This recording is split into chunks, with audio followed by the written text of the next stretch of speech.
जो भी महिलाएं खाना बनाने के बाद गैस चलता होती है उन्हें इस वीडियो को ज़रूर देखना चाहिए, वरना उनके घर धीरे धीरे करके बर्बाद हो जाएगा। नमस्कार दोस्तों, आप सभी का हार्दिक स्वागत है आपका अपना चैनल आलिया वॉइस में। अक्सर महिलाएं खाना बनाने के बाद गैस चूल्हा होती है। ये आदत आपके घर में किसी का प्राण ना छीन ली, इसलिए इस वीडियो को अंत तक ज़रूर देखिएगा। कई घरों में ऐसा पाया गया है कि किचन में महिलाएं खाना बनाकर गैस चूल्हा को साफ करती है, लेकिन हमारे शास्त्रों में के अनुसार क्या यह सही काम है या गलत? आज हमें इस वीडियो में इसके बारे में चर्चा करेंगे। दोस्तों, शास्त्रों में तो ये भी लिखा हुआ है कि हर घर के व्यक्ति का चूल्हा उससे कुछ कहता है।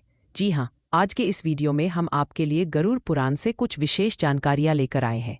और हमारे सनातन धर्म में कहा गया है कि गरुड़ पुराण का जो ग्रंथ है वह साधारण ग्रंथ नहीं है। इस पुराण में हमारी जिंदगी से संबंधित सभी छोटी छोटी बातों का और छोटी छोटी क्रिया का विस्तार से ज्ञान मिलता है, जो कि सबसे पवित्र और सबसे मुख्य स्थान माना गया है। हमारी रसोई घर में जो चूल्हा होता है वह भी हमारे घर की सुख शांति पर सीधा असर डालता है, यानी कि घर की सुख शांति, वस्तु, पितृ, इन सभी चीजों से सीधा संबंध रखता है। दोस्तों, वीडियो को लाइक करके चैनल को सब्सक्राइब कर लीजिएगा और वीडियो अच्छी लगेगी तो आगे जरूर बढ़ा दीजिएगा ताकि औरों को भी यह जानकारी प्राप्त हो सके। हमारे बड़े बुजुर्ग कहते थे कि चूल्हा सिर्फ खाना बनाने का वस्तु नहीं, बल्कि यह आपके पूरे परिवार की समृद्धि, सेहत और मानसिक शांति का मूल आधार होता है। यह घर की अग्निकुंड की तरह होता है जहां देवताओं का वास माना जाता है। या समझ लीजिए कि रसोई घर और खासकर गैस चूल्हा का घर का सबसे पवित्र स्थान माना जाता है। और आपको तो पता ही है, चूल्हे का सीधा संबंध अग्निदेव से होता है, जहां से अन्न पकता है। और कहते हैं कि आज ही प्राण है। दोस्तों, अगर प्राण ही नहीं रहेंगे तो इस जीवन का क्या मतलब रह जाएगा? गरुड़ पुराण के अनुसार गरुड़ पुराण में यह कहा गया है कि यंत्र एन तंत्र लक्ष्मी, अर्थात जहां उनका समान होता है वहां माता लक्ष्मी का वास भी होता है। और चूल्हा वही स्थान है जहां पूरे परिवार का पालन पोषण किया जाता है। इसलिए चूल्हा केवल एक उपकरण नहीं बल्कि पूजनीय स्थान है। चूल्हा वह स्थान है जिस पर हम अपने घर की रोटी पकाते हैं, और घर की रोटी भी घर के सदस्यों पर बहुत असर डालती है। चूल्हा साफ है तो घर में देवी लक्ष्मी दिखती है।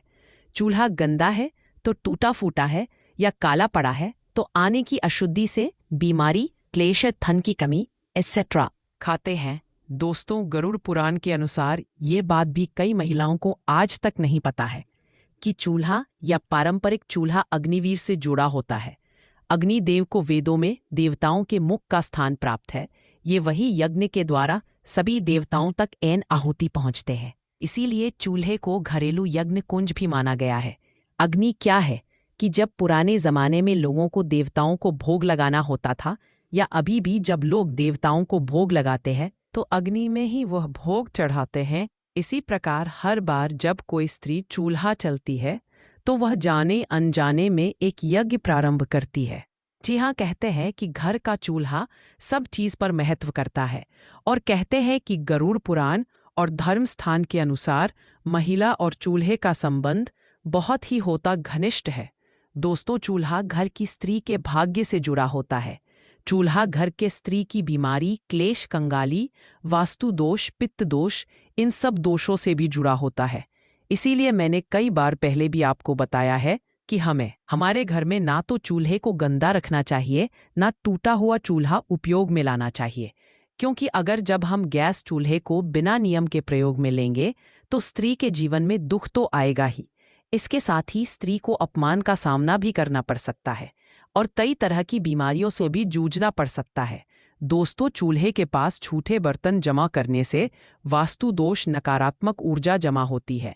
तो चूल्हे के ऊपर और चूल्हे के आसपास खाली बर्तन भी नहीं रखना चाहिए। और चूल्हे के ऊपर सम कहा गया है कि चूल्हे को दिन में एक बार सुबह या शाम किसी भी समय या तो गायत्री मंत्र या फिर ओम अग्नाया नमः बोलकर जलाना चाहिए। अक्सर लोग घर में नया चूल्हा लेकर आते हैं तो उसे चूल्हे का प्रयोग करने से पहले उसे चूल्हे के ऊपर स्वास्तिक बनाते हैं, उसे चूल्हे के ऊपर कंकु, अबीर, गुलाल और अक्षत चढ़ाते हैं। इसलिए गायत्री मंत्र ओम अग्नाया नमः बोलकर चूल्हे का उपयोग करना शुभ होता है। और रसोई में माता अन्नपूर्णा और देवी का स्मरण करके ही भोजन बनाएं। दोस्तों, उम्मीद है आप सभी को मेरे द्वारा बताई गई है छोटी सी जानकारी अच्छी लग रही होगी। अगर वीडियो अच्छी लगी होगी तो चैनल को सब्सक्राइब करके बेल आइकन को प्रेस कर लीजिएगा। साथ ही वीडियो को लाइक करके अपने फैमिली और फ्रेंड्स के साथ शेयर भी ज़रूर कर दीजिएगा। धन्यवाद।